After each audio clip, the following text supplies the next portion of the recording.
toutes et à tous et bienvenue sur ma chaîne. Voici les guidances à la mi-mois, donc pour du 15 au 31 décembre 2023. Donc cette guidance s'adresse aux Gémeaux en signe solaire, en ascendant ou en lunaire.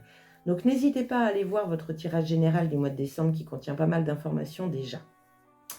Alors, chers Gémeaux, qu'est-ce que vous aviez en énergie générale pour le mois de décembre? Vous aviez l'amoureux.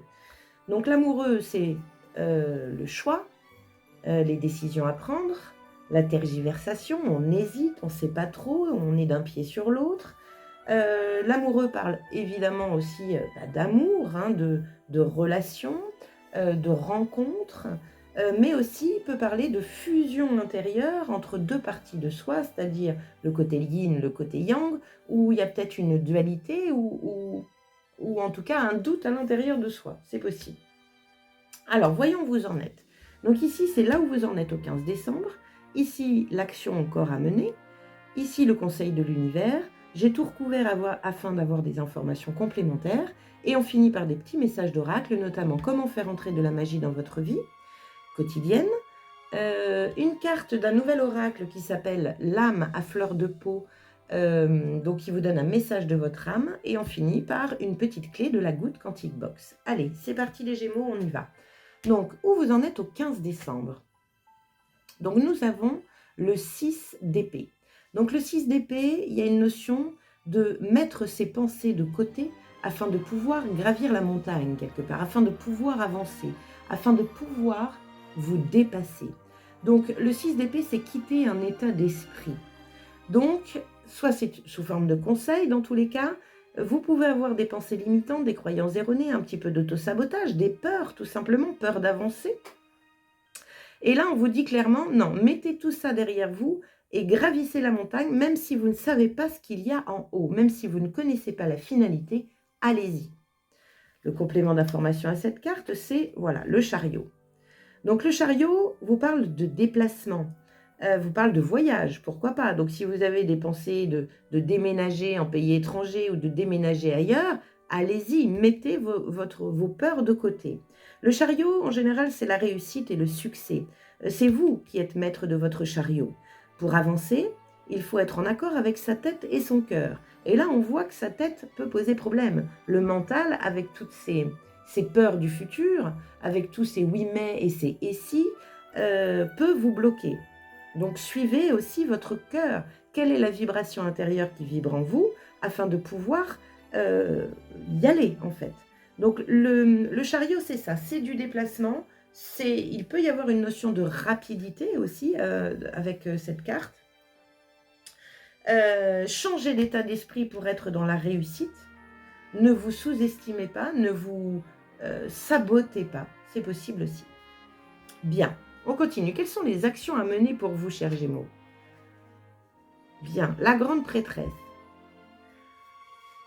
La grande prêtresse, c'est l'intuition, c'est le savoir et la connaissance intérieure, c'est la connexion profonde à votre cœur, à votre troisième œil. Le troisième œil est bien ouvert ici.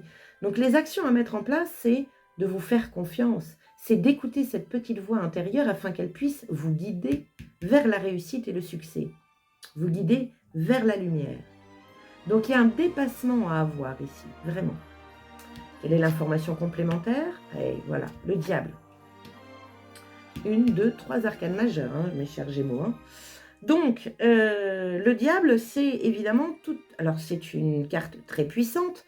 Il y a beaucoup de feu, il y a beaucoup de désir, il y a beaucoup de sensualité, de magnétisme, de charisme. Mais on est aussi pris dans les ronds. Ça veut dire qu'il y a une notion de prison, il y a une notion d'être justement pris par des pensées erronées, des croyances limitantes. On vous parle de vous libérer de vos chaînes ici.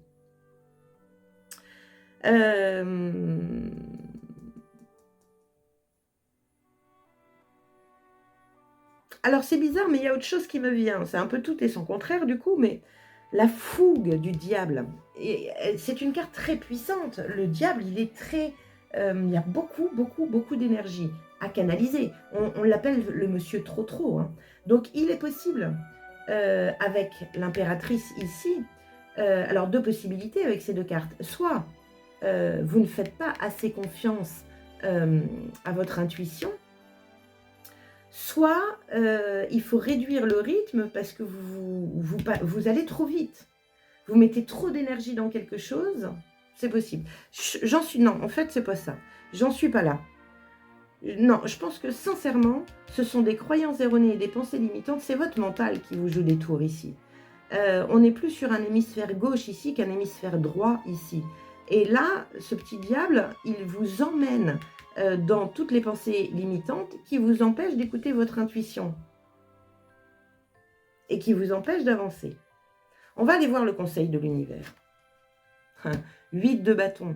8 de bâton, on est sur la carte de la communication subtile, des flashs, de la médiumnité, de tout ce qui est... comment dire, ah zut, clairvoyance, clairaudience, clairsentience, etc. On est sur sur des synchronicités, sur des opportunités à saisir. Écoutez votre intuition, c'est important, parce que vous avez des peurs là qui vous empêchent d'agir. Et regardez les Gémeaux, en énergie générale, vous avez l'amoureux, un choix et des décisions à prendre, mais vous hésitez parce que vous avez peur, peur de vous tromper, peur de ne pas y arriver, peur de toutes ces peurs là. Mais on vous dit non, mettez-les derrière vous, c'est pas elles qui vous gèrent, et avancez. Parce que là, le destin vous envoie quelque chose. Vous me direz. En information complémentaire par rapport au 8 de bâton, qu'est-ce que nous avons? Alors le 8 de bâton, il y a une notion, encore une fois, de rapidité. La rapidité de saisir une opportunité au vol. Ici, il y a aussi une notion de rapidité. Et là, il y a une notion de monsieur trop. Et ici, on a une notion de 7 de denier. Le 7 de denier, c'est attendre la récolte. Ne pas cueillir le fruit parce qu'il est encore vert. Il faut patienter avec le 7 d'épée. Ça pousse, ça arrive, mais il y a une notion de patienter. Pourquoi? Parce que vous avez des choses à régler d'abord. Mettez votre mental de côté. Il y a une récolte à venir là. Et vous le sentez. Vous sentez du changement.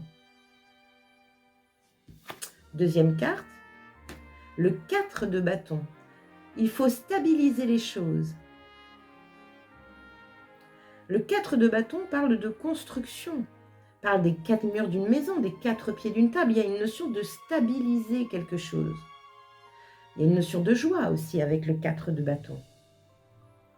Donc prendre le temps de stabiliser quelque chose, prendre le temps d'entendre cette petite voix intérieure, afin de vous sécuriser sur vos peurs. Parce qu'il y a des opportunités. Les opportunités, ça peut être un événement, mais ça peut être aussi la rencontre d'une personne qui vient pour répondre aux questions que vous vous posez intérieurement. Il y a un manque de sécurité ici. Et le conseil de l'univers, c'est patiente, la sécurité arrive. Parce qu'on va t'envoyer quelque chose qui va te permettre de te sécuriser. Bien. Quels sont les conseils des cartes? Alors, comment faire entrer de la magie dans votre vie quotidienne, chers Gémeaux? Nous avons la sirène, danse et joue avec la vie. Il y a une notion ici un peu de prendre des risques. C'est ça, la vie. C'est sortir de sa zone de confort. Tremble mais avance. On est un peu là-dessus. Hein. Quel est le message de votre âme?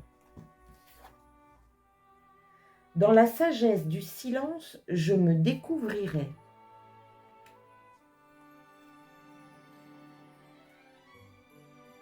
C'est la carte, vous voyez tout de suite, on me montre le petit numéro 3 là. Le 3, c'est la communication. Dans la sagesse du silence, je me découvrirai. Mettez-vous dans le silence afin d'entendre cette petite voix intérieure.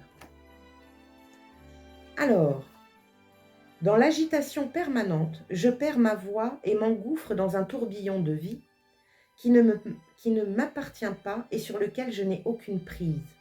En écoutant le silence, je peux renouer avec une voix intérieure, masquée, et je peux la laisser s'exprimer. En fermant les écoutilles extérieures et en ouvrant celles de l'intérieur, je plonge dans une méditation et une paix profonde, tout en aiguillant mes pensées vers ce qui est essentiel dans ma vie. Bien. Il y a un choix avec les amoureux à faire, les Gémeaux. Hein. Mais ce choix, il est vibrant à l'intérieur de vous. Posez-vous. Ne vous laissez pas berner par la peur de votre mental, la peur de l'avenir, la peur de qu'est-ce qu'il y a au bout. Quelle est la clé de la Coûte Quantique Box pour vous? Si vous pensez être un atome rouge, alors vous deviendrez cet atome rouge. Si vous pensez être un atome triste, alors vous deviendrez cet atome triste. Multipliez cela par le nombre d'atomes qui vous composent et vous comprendrez l'immense essaim de tristesse que vous avez créé par vous-même en quelques secondes seulement. Recentrez vos pensées, vous êtes un atome vibrant la joie. Waouh! Superbe! Très bon conseil! La pensée crée, les amis. Vibrez la joie. Ici, il y a de la joie. Ici, on vous parle de joie, de jouer avec la vie. Jouer. Enlevez-moi cette pression que vous avez de résultats. On est là, je pense. Voilà les Gémeaux. Eh bien, c'est terminé. J'espère que vous avez passé un bon moment à mes côtés. Merci beaucoup de votre présence. N'hésitez pas à liker, à partager, parce que c'est ça qui fait vivre ma chaîne, et à vous abonner, bien sûr, si ce n'est déjà fait. Et je profite de cette occasion pour vous souhaiter un joyeux Noël, bien sûr, et une très belle deuxième partie de décembre. N'hésitez pas aussi à aller voir votre signe ascendant et votre signe lunaire pour compléter votre tirage, bien évidemment. Allez, je vous laisse, je vous dis à très bientôt. Ciao!